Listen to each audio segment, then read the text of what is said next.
నిజం చెప్తున్నానండి, నేను ఈ వీడియో పోస్ట్ చేయడానికి లిటరల్లీ 15 డేస్ నుంచి వెయిట్ చేస్తున్నాను.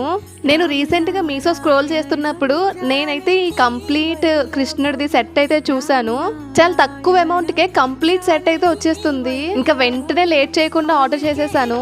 బట్ అది అవుట్ ఆఫ్ స్టాక్ అయితే అయిపోయింది. అది ఎప్పుడు రీస్టాక్ అవుతుందా, ఎప్పుడు వీడియో పోస్ట్ చేద్దామా అని వెయిట్ చేస్తూనే ఉన్నాను. అండ్ ఫైనలీ నిన్నైతే రీస్టాక్ అయ్యింది. ఇంకా వెంటనే వీడియో షేర్ చేసేస్తున్నాను. ఇంతలా ఎందుకు చెప్తున్నానంటే మీరే చెప్పండి, జస్ట్ ఆ ప్రైస్ కి కంప్లీట్ సెట్ అంటే ఎక్కడైనా దొరుకుతుందా? నేను లాస్ట్ ఇయరే కంప్లీట్ సెట్ మొత్తం తీసుకున్నాను. 500 అబోనే పెట్టి తీసుకున్నాను. ఈ ఇయర్ మాత్రం నాకు చాలా తక్కువ ప్రైస్ కి వచ్చేసింది. చాలా హ్యాపీగా ఉన్నాను. ఆ ప్రైస్ కి కంప్లీట్ సెట్ వచ్చేస్తుంది. ఇది ఒక్కసారి తీసుకొని మనం జాగ్రత్తగా సేవ్ చేసుకుంటే 2-3 ఇయర్స్ కూడా యూస్ చేసుకోవచ్చు. నిజం చెప్తున్నానండి, అస్సలు మిస్ చేసుకోవద్దు. మరి ఇది ఎన్ని డేస్ స్టాక్ ఉంటుందో, ఎప్పుడైపోతుందో నాకైతే తెలీదు. మీకు కూడా కావాలనుకుంటే జస్ట్ మన పేజ్ ని ఫాలో చేసేసి లింక్ అని కామెంట్ చేసేయండి. వెంటనే మీకు డిఎం చేసేస్తాను. Bye bye.